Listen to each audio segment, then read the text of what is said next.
Ahora vamos a resolver el siguiente problema que dice, simplifica la siguiente expresión. Y tenemos esta expresión aquí que está un poquito escandalosa porque tiene un radical dentro de otro radical, dentro de otro, dentro de otro. Cuando vemos ejercicios así, a veces nos quedamos espantados porque decimos, ¿y cómo se resuelve esa cosa, no? ¿Cómo se resuelve esa cosa del demonio? Fíjense bien, vamos a utilizar una propiedad de los radicales que dice lo siguiente: si yo tengo una expresión adentro de de un radical y este está encerrado en otro radical, en otro, y no importa cuántos radicales haya aquí, ¿no? Pero está uno sobre otro, vamos a aplicar la siguiente propiedad. Nosotros podemos transformar o simplificar esta expresión colocando lo mismo que tenemos en la parte de adentro, que en este caso yo lo represento como la letra A, y un solo radical cuyo índice va a ser la multiplicación de los índices de cada raíz de mi ejercicio. Es decir, estos índices pueden ser iguales o pueden ser diferentes. Aquí, por ejemplo, en el ejercicio, los índices son iguales porque si se dan cuenta, todos son raíces cuadradas, es decir, su índice es 2, pero no necesariamente tienen que ser el mismo índice para poder aplicar esta propiedad. Entonces, suponiendo que aquí tuviera un índice R, aquí un índice R, ¿verdad? A ver, lo voy a cambiar de plumón. Aquí tengo un índice R y aquí un índice P y aquí un índice Q. Yo, para reducir estos tres radicales en uno solo, tengo que multiplicar el índice Q por el índice P por el índice R. Y esa multiplicación va a ser el índice del nuevo radical. ¿De acuerdo? Entonces, si yo aplico esta propiedad en el ejercicio que tengo, tendría entonces lo siguiente. Voy a anotar, ¿verdad? Voy a anotar aquí abajo. Tendríamos entonces que la cantidad que tengo adentro queda exactamente igual, es decir, quedaría 4a cuadrada, b cuadrada, y el nuevo radical va a salir de la multiplicación de los radicales que tengo en mi ejercicio. 2 por 2, 4. 4 por 2, 8. 8 por 2, 16. Por lo tanto, el nuevo radical es 16. Sería raíz 16ava de 4a cuadrada, b cuadrada. ¿De acuerdo? Y entonces ya tenemos una expresión equivalente a la de nuestro ejercicio que podemos seguir trabajando, que podemos seguir resolviendo, ¿vale? Una vez que ya tenemos este radical simplificado, ahora lo que tenemos que hacer es lo siguiente. Fíjense bien, nosotros aquí tenemos que recordar que nosotros podemos simplificar o transformar una expresión en raíz en potencias fraccionarias, ¿vale? ¿Cómo hago eso, profesor? Recordemos que si yo tengo una potencia con un exponente dentro de una raíz, yo esto lo puedo expresar como la misma potencia, pero con exponente fraccionario, donde el numerador es el exponente de adentro y el denominador es el índice de la raíz. Es decir, yo esta expresión la puedo expresar como esta, y entonces eso lo voy a aplicar en lo que tengo aquí adentro de mi radical. Pero antes hay que hacer una transformación extra. Este número 4 yo lo tengo que expresar como potencia. ¿Para qué? Para que pueda aplicar esta misma propiedad. Entonces yo sé que 4 convertido o expresado en potencia, 4 es lo mismo que elevar 2 al cuadrado. Por lo tanto, entonces, primero lo que hago es escribir el 16, que es el índice del radical. Luego, en vez de 4, escribo 2 al cuadrado, ¿verdad? Lo escribo así para poder aplicar esta propiedad más adelante por a cuadrada por b cuadrada. Ahí está, ¿vale? Y después de eso, ahora sí, aplico la propiedad de el radical a cada uno de los elementos que tengo aquí como factores. Por lo tanto, me quedaría 2 elevado a la 2 entre 16, ¿vale? Luego por a elevado a la 2 entre 16 por b elevado a la 2 entre 16. ¿De acuerdo? Ahí está. Aplicaría la propiedad de esa manera. Después de eso, simplifico. Como toda fracción hay que simplificarla, por lo tanto me quedaría 2 a la 1 octavo, porque se reduce sacando mitades, por A a la 1 octavo, por B a la 1 octavo. Curiosamente aquí me salen las mismas fracciones, por lo tanto las fracciones simplificadas también son las mismas, ¿vale? Ahora, ¿ya he terminado? Todavía no, porque ustedes deben de recordar y deben de saber que si un ejercicio de simplificación de radicales, una vez que ya lo simplifique, puedo expresarlo otra vez en radical, lo tengo que hacer, ¿de acuerdo? Si una expresión me la dan en radicales, la tengo que volver a expresar en radical si eso es posible. Se los digo porque a veces también cuando hacen ejercicios de cálculo, ¿verdad? Que sacan derivadas, que sacan integrales y que se las dan en radical, también tienen que expresarlas en radical si es posible en cada uno de sus resultados. Entonces, ¿esto qué significa? ¿Ah? ¿Qué significa? Ah, bueno, aquí yo puedo aplicar una propiedad de las potencias, ¿verdad? Antes de expresar en radical, puedo aplicar una propiedad de las potencias porque los exponentes de estos tres factores son iguales. Entonces hay una propiedad que me dice que si yo tengo potencias que tienen los mismos exponentes, la base es diferente, pero el exponente es el mismo, como es este caso, entonces yo puedo agrupar los tres factores y elevarlos todos a ese exponente común, ¿de acuerdo? Yo puedo aplicar entonces esta propiedad, por lo tanto, esta expresión me quedaría como 2ab, los tres elementos los pongo, 2ab, todo elevado al exponente común, que en este caso es un octavo, ¿de acuerdo? Ahí está. Y entonces, finalmente, ahora sí, transformo esta expresión en radical utilizando esta propiedad. Nuevamente, si yo pude convertir de una expresión radical a una potencia fraccionaria, puedo convertir una potencia fraccionaria en un radical. ¿Qué me quedaría adentro? Me quedaría el numerador. ¿Cuál es mi numerador? 1. Me quedaría afuera el radical con el índice del denominador, que en este caso es 8. Por lo tanto, entonces, finalmente tendríamos que sería raíz octava, porque el 8 pasa como índice de la raíz, de 2ab, todo esto elevado a la primera potencia, pero como el exponente 1 no se escribe, entonces me quedaría de esa manera. Entonces, la simplificación de esta expresión es exactamente igual a la raíz octava de 2ab. Hay que trabajar con las leyes de exponentes y radicales para tener perfectamente bien claro este ejercicio.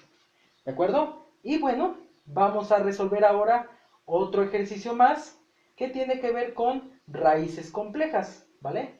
Voy a borrar este ejercicio que tengo aquí para empezar a trabajar en el siguiente. Bien, a borrar.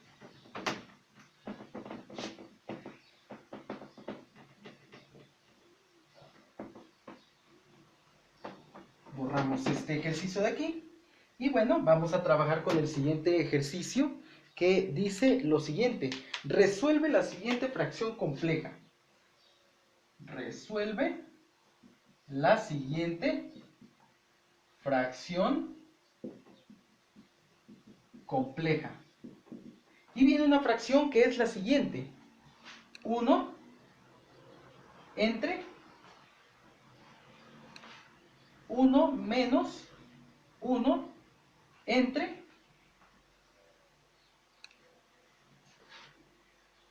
1 más 1 entre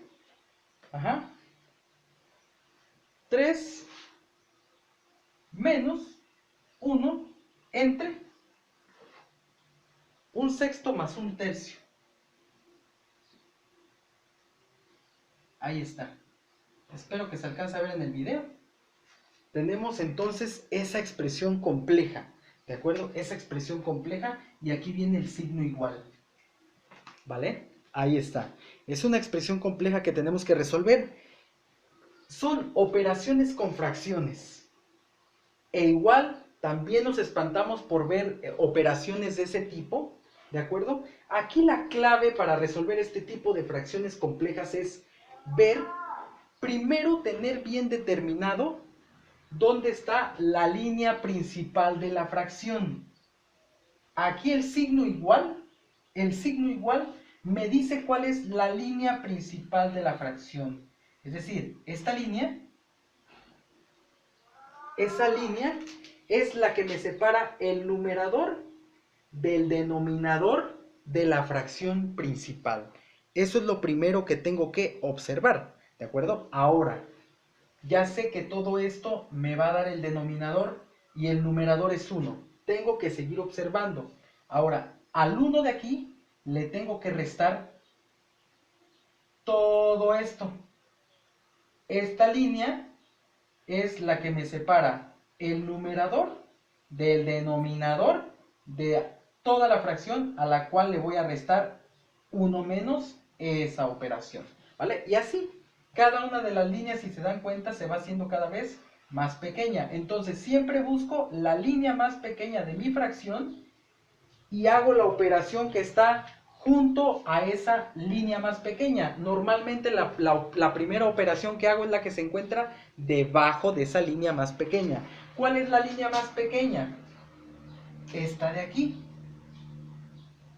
Esta de aquí es la línea más pequeña. ¿Y qué hay abajo de esa línea más pequeña? Hay una suma de fracciones, suma de dos fracciones que voy a realizar. Es la primera operación que voy a realizar. Por lo tanto, voy a sumar un sexto más un tercio.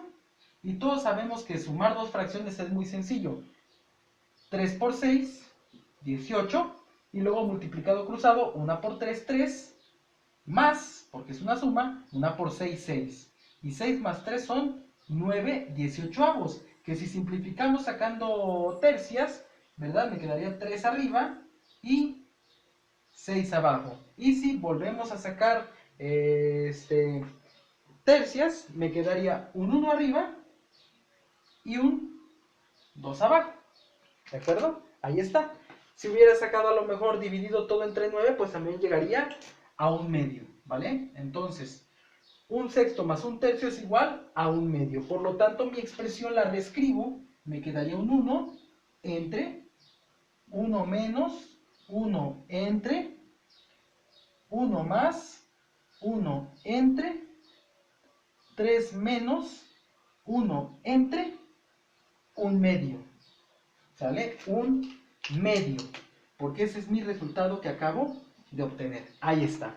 Ahora, ¿qué voy a hacer a continuación? De ahí de mi resultado yo veo que tengo una división de fracciones. El 1 lo puedo representar como fracción y aplicar la ley del sándwich. Entonces aplicaría yo la ley del sándwich en esta parte de aquí. Ahí está. ¿De acuerdo? En esa parte de ahí yo aplicaría la ley del sándwich. 1, un entero, entre un medio. Multiplico extremos, 1 por 2, 2. Multiplico internos, 1 por 1, 1. 2 entre 1, 2. Por lo tanto, entonces, esto quedaría expresado como 1 sobre 1 menos 1 sobre 1 más 1 sobre 3 menos. Todo esto me quedó en 2. Ahí está. De esa manera. ¿De acuerdo? Entonces sigo trabajando y me doy cuenta que aquí tengo una resta, ¿verdad? Sigo trabajando de este lado. 3 menos 2 es igual a 1. Borro aquí. 3 menos 2 es igual a 1.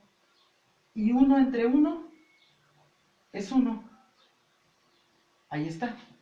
¿De acuerdo? Y 1 más 1, 1 más 1 es igual a 2. Ahí está. ¿Vale? Ya no escribo todo porque me voy dando cuenta que puedo hacer operaciones mentales de manera rápida y práctica. ¿De acuerdo? Y luego tengo un 1 menos un medio. Si tengo un entero y le quito la mitad, ¿qué me queda? Pues me queda un medio, ¿verdad? Entonces, si a un entero le quito la mitad, pues me queda la otra mitad. Es decir, un 1 arriba y un medio abajo. Y finalmente, ¿qué hago con esta operación? Una ley del sándwich. ¿Dónde vimos esta operación hace rato? Aquí, ¿verdad? Habíamos aplicado esta misma operación, ahora aquí. Y ya la habíamos hecho, está aquí.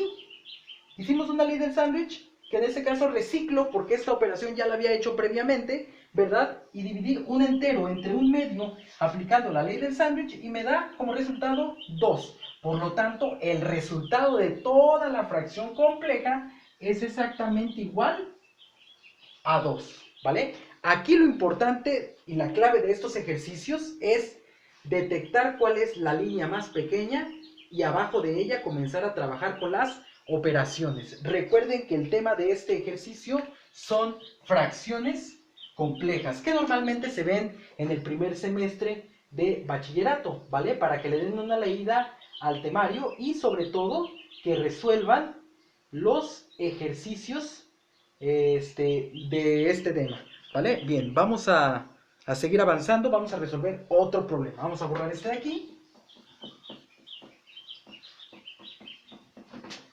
Rápidamente borramos, ¿verdad? Ahí está. Listo. Y vamos a resolver ahora el siguiente ejercicio. El siguiente ejercicio dice, resuelve la siguiente operación. Resuelve la siguiente operación.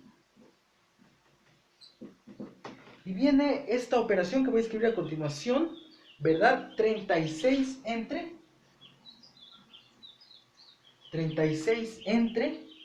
4 que multiplica 2 menos 5, 4 menos 3, ahí está, más 6, más 6, 3 menos 2, y corchete. Ahí está. Bien, tengo entonces esa expresión que tengo que resolver, que tengo que buscar el resultado, ¿de acuerdo? Tengo que buscar el resultado de esa operación. Aquí, ¿cuál es el tema a estudiar? El tema a estudiar es jerarquía de operaciones.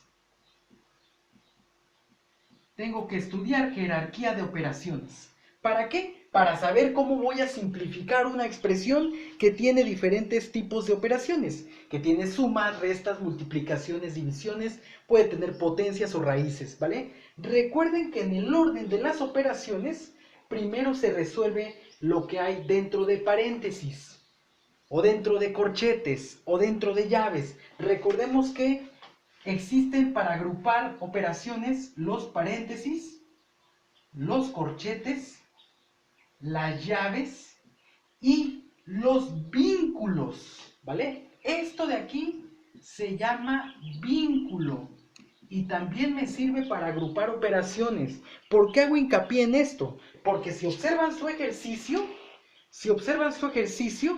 aquí hay un vínculo. Un vínculo que encierra la operación 3 menos 2 y ese resultado se va a multiplicar por 6. ¿De acuerdo? No es un error de impresión. Se utilizó un vínculo en vez de paréntesis para agrupar el 3 menos 2 y se va a multiplicar por 6. Bien, entonces, ¿qué vamos a resolver? Vamos a resolver los paréntesis, lo que hay dentro de paréntesis, lo que hay en los paréntesis más internos. Entonces, en este caso yo me doy cuenta, por ejemplo, que los corchetes, estos corchetes de aquí, me encierran toda esta serie de operaciones. Aquí tengo una resta, dentro de los corchetes tengo otra resta dentro de los corchetes, entonces este par de restas son lo primero que voy a resolver, ¿vale? Entonces tendríamos 36 entre 4, abro corchete, 2 menos 5, dentro del paréntesis tengo la resta, 4 menos 3 es 1, ¿de acuerdo? Más 6, 3 menos 2 es 1. Y lo pongo entre paréntesis para quitar un poquito el vínculo, ¿verdad? Y cierro mi corchete, ¿vale? Entonces, una vez que ya resolví lo que había dentro de los paréntesis, voy a resolver lo que hay dentro de estos corchetes, respetando la jerarquía de operaciones. Por lo tanto, aquí tengo una multiplicación que voy a hacer primero, y luego tengo esta multiplicación que voy a hacer después. ¿Por qué? Porque recuerden también que cuando tengo dos operaciones que están en el mismo nivel, o en este caso que tengo dos multiplicaciones, se resuelve primero de izquierda a derecha, ¿vale? Aguas con las leyes de los signos. Entonces tendríamos 36 entre 4, abro mi corchete, 2, menos por más da menos, 5 por una 5, más por más da más, 6 por una 6. Ya hice esta multiplicación, ya hice esta, cierro mi corchete. Y sigo trabajando lo que hay dentro del corchete, porque hasta que no termine esto, no puedo trabajar en la parte de afuera, ¿de acuerdo? Tengo 36 entre 4 que multiplica a... Tengo una resta y tengo una suma. Hago primero la resta porque está del lado izquierdo y luego hago la suma que está en la derecha. Entonces, 2 menos 5, a 2 le quito 5, me queda menos 3. Porque en la resta el signo del mayor va en el resultado. Más 6. ¿De acuerdo? Y en un segundo paso, entonces tendría yo que 36 entre 4, abro corchete, menos 3 más 6 es una resta cuyo resultado es 3 positivo porque el signo del mayor va en el resultado. ¿De acuerdo? Ahí está. Entonces, tenemos finalmente esta operación. 36 entre 4 por 3. Y entramos en este pleito que muchos alumnos se meten ahí en un pleitazo porque no saben cuál va primero o cuál va después. Y entonces, bueno, les tengo que recordar. En la jerarquía de operaciones, la división y la multiplicación están en el mismo nivel. En el mismo nivel. Entonces, cuando dos operaciones, les vuelvo a insistir, dos operaciones se dan en el mismo nivel, primero se resuelve la de la izquierda y luego la de la derecha. Es decir, el orden va de izquierda a derecha. Por lo tanto, lo primero que tengo que hacer aquí es esta división. 36 entre 4, ¿de acuerdo? Y 36 entre 4 es igual a 9. Y después ese 9 lo voy a finalmente multiplicar por 3, ¿de acuerdo? Y 9 por 3, ¿cuánto es? Correcto, 9 por 3 o 3 por 9 son 27. Por lo tanto, 27 es el resultado de esta operación. Les invito a que realicen ejercicios de jerarquía de operaciones, de simplificación de expresiones, para que dominen el orden de las operaciones y también para que practiquen las leyes de los signos, sobre todo de la multiplicación y de la suma y resta que tanto problema a veces les causan.